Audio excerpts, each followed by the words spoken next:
कल पहली बार पता चला मुझे कि पाउडर जैसा ये सिंदूर जो अगर आपके जिस्म में चला जाए, ब्लड में चला जाए, आपकी जुबान के जरिए आपके भीतर चला जाए तो खतरनाक हो सकता है, जानलेवा हो सकता है। लेकिन कल पहली बार पता चला कि ये सिंदूर जो पाउडर जैसा है गर्म होकर किसी की नसों में भी बह सकता है और किसी की मैं किसके बारे में कह रहा हूं आप समझ। कल मुझे भी इस बात का यकीन हो गया कि अजीत अंजुम जी का लो आईक्यू हद से ज्यादा लो है। इतना लो कि हाथ में सिंदूर की डिबिया लेकर पत्रकारिता करने का ढोंग कर रहे हैं। साथ ही हिंदुओं की आस्था और संस्कृति से घृणा करते हुए प्रतीत होते हैं। दरअसल ये वो कथित पत्रकार होते हैं जो हिंदुओं में सबसे खास मान्यता रखने वाले सिंदूर को जहरीला जरूर कहेंगे, मगर कभी भी इसके फायदे नहीं बताएंगे। बस इतनी ही जहरीली होती है इनकी कथित पत्रकारिता। अब देखिए ना, मोदी जी ने कहा था, मोदी की नसों में लहू नहीं, गरम सिंदूर बह रहा है। जिसके बाद अजीत अंजुम कहते हैं कि पाउडर जैसा ये सिंदूर अगर आपके ब्लड में चला जाए तो कितना नुकसान होगा। मुझे कि पाउडर जैसा ये सिंदूर जो अगर आपके जिस्म में चला जाए, ब्लड में चला जाए, आपकी जुबान के जरिए आपके भीतर चला जाए तो खतरनाक हो सकता है, जानलेवा हो सकता है। ये वो कोई हेल्थ एडवाइजरी नहीं दे रहे थे, बल्कि कटाक्ष कर रहे थे न केवल प्रधानमंत्री मोदी को लेकर, बल्कि भारतीय सेना और उन महिलाओं को लेकर जिनका सिंदूर पहलगाम में इस्लामिक आतंकवादियों ने छीना था। ये पत्रकारिता के ढोंग में हिंदू विरोधी तो होते ही हैं, लेकिन देखते ही देखते देश विरोधी भी हो जाते हैं। इंटरेस्टिंग बात पता है क्या है?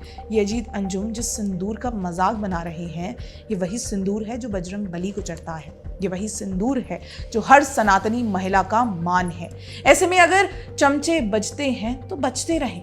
अजीत अंजुम के साथ ही उनके ही जैसे कई चमचे बजने लग गए। चमचे बजते बजते ये कहते हैं कि हमारे नसों में गोलगप्पे बहते हैं। कोई कहता है मेरी नसों में पेडिग्री बहता है, कोई कहता है कि दलाली बहती है।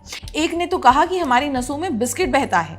इस बिस्किट को पिद्दी तुरंत पहचान लेता है। दलाली तक तो ठीक है, वो तो चमचों के नसों में बहती ही है, लेकिन पेडिग्री छोड़ ही दो। बेचारे कुत्तों का क्या कसूर? उनके मुंह से क्यों निवाला छीन रहे हो? ये चमचे अपने मालिकों को क्यों भूल जाते हैं? आपके मालिक गए थे कश्मीर, वो जाकर कह आए कि उनका कश्मीर से खून का रिश्ता है, तो क्या उनके खून में कश्मीरियत बहती है? उस पर तो कभी आपने कुछ नहीं कहा। और अंजुम जी, आपके मालिक ने कहा था कि सिद्धू जी के खून में पंजाब है। सिद्धू जी के दिल में, खून में पंजाब है। अब काट के देखिए, कभी काट के देखिए, निकलेगा खून, निकलेगा पंजाब दिखाई देगा। बात वही खलती है जो देश हित में हो, पाकिस्तान विरोधी हो और हिंदुओं से जुड़ी हो। ऑपरेशन सिंदूर में ये तीनों हैं, तो इस पर चम्मच बजेंगे नहीं तो क्या करेंगे? मैं तो कहती हूँ एक स्पूफ बना लीजिए। लड़की आंख मारे की जगह राहुल गांधी आंख मारे, सोने की चिड़िया की जगह आलू का सोना, लग जा गले का पड़ जा गले, सब साथ में कर लेना। सिंदूर को साइड में रखे, क्योंकि पत्रकार तो आप हो नहीं, कंटेंट क्रिएटर हो।